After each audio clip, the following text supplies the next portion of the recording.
नमस्कार, राधा रानी की रसोई में आप सभी का बहुत बहुत स्वागत है। आप सब कैसे हो दोस्तों? आप सब ठीक ही होंगे। नवरात्रि का पर्व आने ही वाला है। आप सभी को सर्वप्रथम नवरात्रि पर्व की बहुत बहुत शुभकामना। तो आप लोग नवरात्रि, शारदीय नवरात्रि को पूरे श्रद्धा भाव, सच्चे मन से कीजिए, आराधना कीजिए।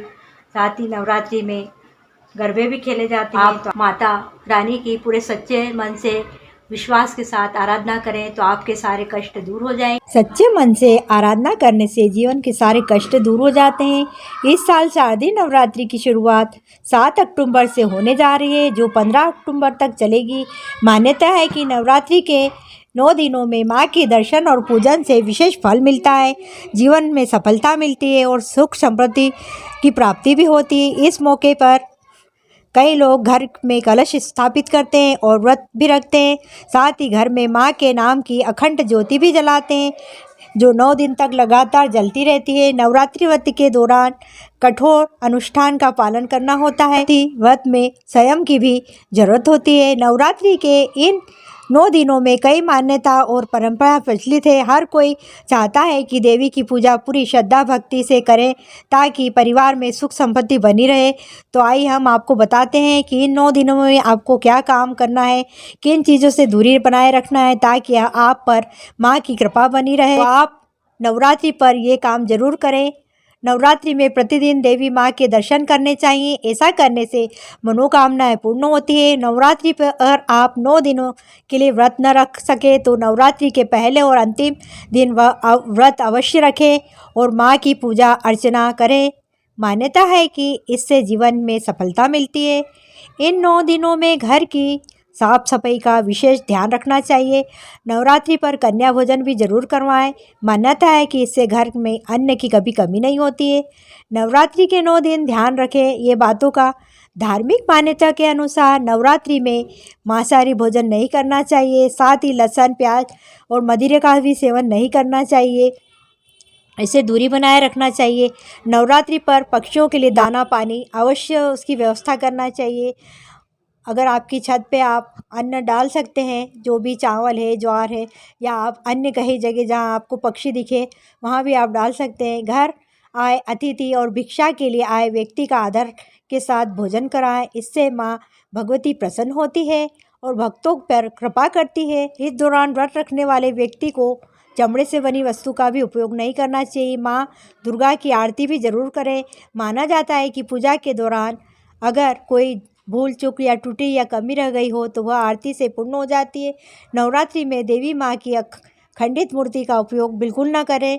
व्रत रखने वाला व्यक्ति अपनी स्वच्छता का पूरा ध्यान रखें, साफ कपड़े पहने और प्रतिदिन स्नान जरूर करें। अब हम आपको बता दें कि नवरात्रि प्रारंभ होगी 7 अक्टूबर 2021 गुरुवार से। नवरात्रि की नवमी तिथि है 14 अक्टूबर 2021 गुरुवार और नवरात्रि की 10वीं तिथि है 15 अक्टूबर 2021 शुक्रवार के दिन। घट स्थापना तिथि होगी 7 अक्टूबर 2021 गुरुवार के दिन।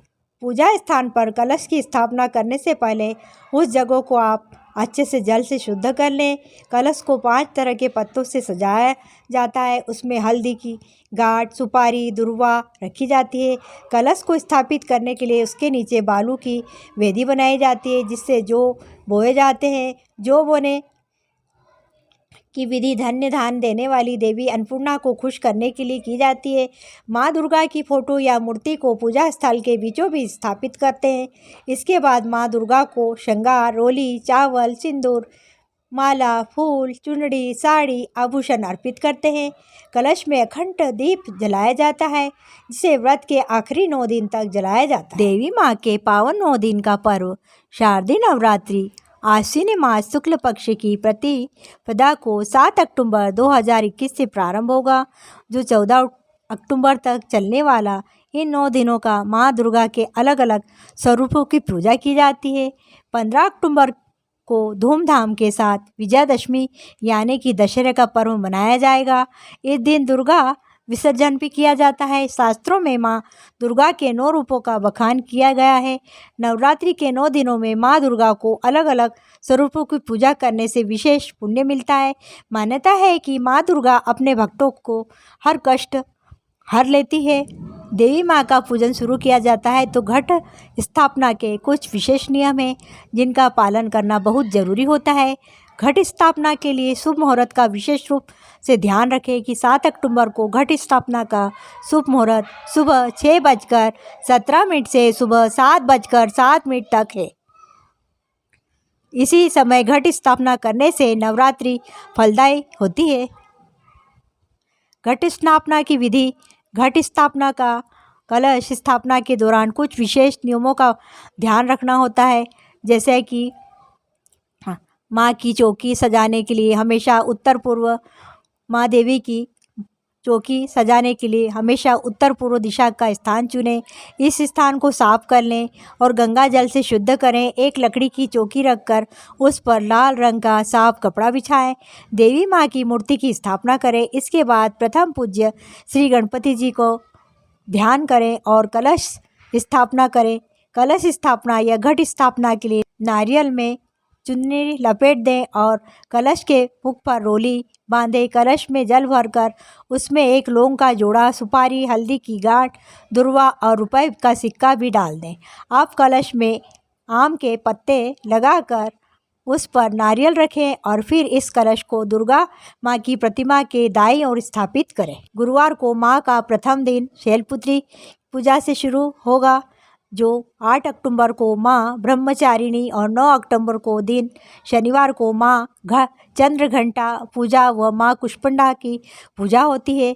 10 अक्टूबर को चौथे दिन माँ स्कंद माता और 11 अक्टूबर को दिन सोमवार को 5वें दिन माँ कात्यायनी की पूजा होगी। 12 अक्टूबर को मंगलवार को छठे दिन माँ काल रात्रि की पूजा होगी और 13 अक्टूबर के दिन बुधवार को 7वें दिन माँ महागौरी की पूजा की जाएगी। 14 अक्टूबर के दिन गुरुवार को माँ सिद्धिदात्री की पूजा की जाती है। वहीं 15 अक्टूबर के दिन शुक्रवार को दशमी के दिन नवरात्रि व्रत का पारण किया जाता है और दशहरा का पर्व भी मनाया जाता है। प्रत्येक युग में 9 देवियाँ अलग अलग होती है। वही एक वृद्ध विषय है जिसका उल्लेख यह संभव नहीं है कि शीघ्र सिद्धि के लिए नियत जप पूजन इत्यादि आवश्यक है। इसलिए अधिक आवश्यक है कि श्रद्धा और विश्वास से आप इन नियमों को पालन करें। प्रथम दिन माता शैलपुत्री पर्वतराज हिमालय की पुत्री माता दुर्गा का प्रथम रूप है। इसकी आराधना से कई सिद्धियां प्राप्त होती है। प्रतिपदा का मंत्र इस प्रकार है: ओम ऐं ह्रीं क्लीं शैलपुत्रे है नमः की माला दुर्गा जी के चित्र के सामने यथाशक्ति रूप से कर सकते हैं और घी से हवन करें। माता ब्रह्मचारिणी माता दुर्गा का दूसरा स्वरूप पार्वती जी का है। तप करते हुए इनकी साधना से सदाचार, स्वयं तथा सर्वत्र विजय प्राप्त होती है। नवरात्रि के दूसरे दिन पर इसकी साधना की जाती है।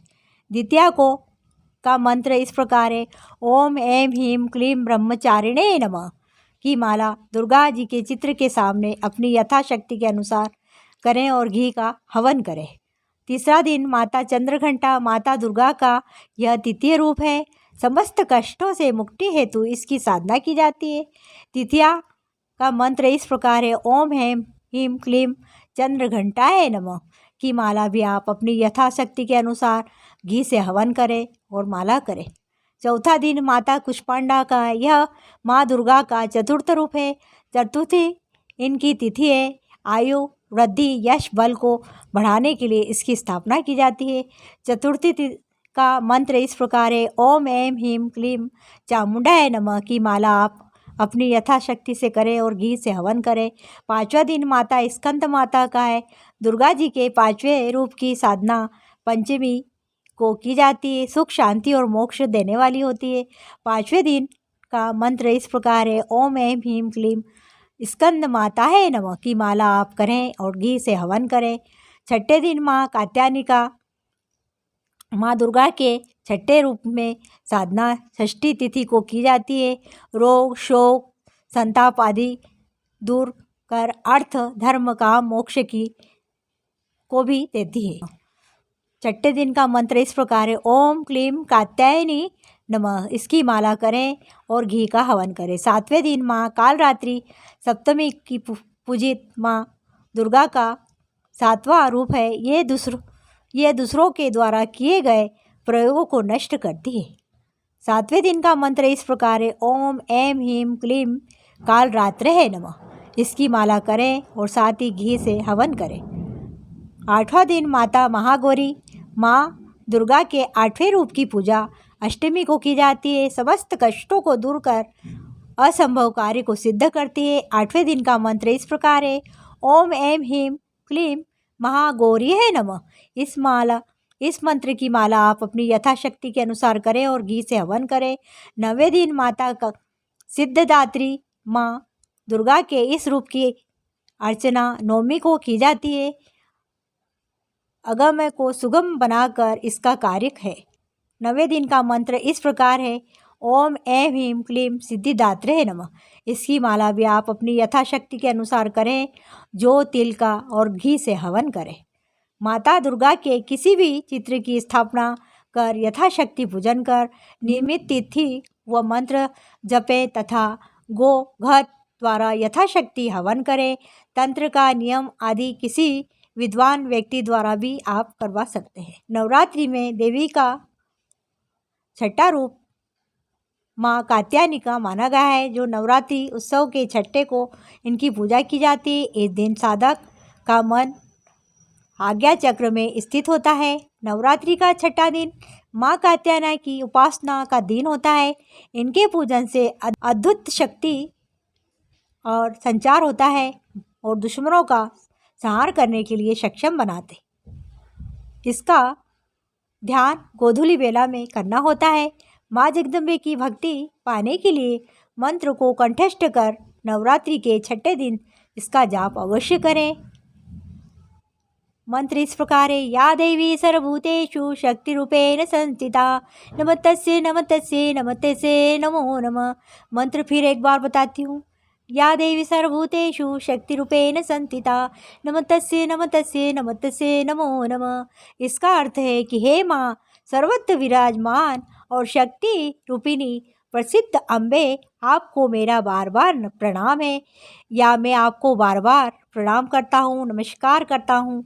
वहीं इसके अतिरिक्त यह भी मान्यता है कि जिन कन्याओं के विवाह में विलंब हो रहा है, उन्हें इन दिन में कात्यायनी माँ की उपासना अवश्य करना चाहिए, तो उनके मनवांछित वर की प्राप्ति होगी और शीघ्र ही उनका विवाह हो जाएगा। विवाह नहीं होने की स्थिति में या किसी तरह की रुकावट आने पर माँ कात्यायनी की आराधना अवश्य करें। इस परेशानी से निजात दिलाती है। इसके तहत माता कात्यायनी की आराधना करने के लिए प्रातःकाल स्नान के बाद माता के इस मंत्र का जाप अवश्य करें। मंत्र इस प्रकार, ओम कात्यायनी महामय महायोगिनी धशुरी नंदगोपसुत देहि पति में कुरुते नमः। माता के मंत्र जाप के लिए एक माला या 5 माला या 10 माला प्रतिदिन एक समान गिनती में जाप करें।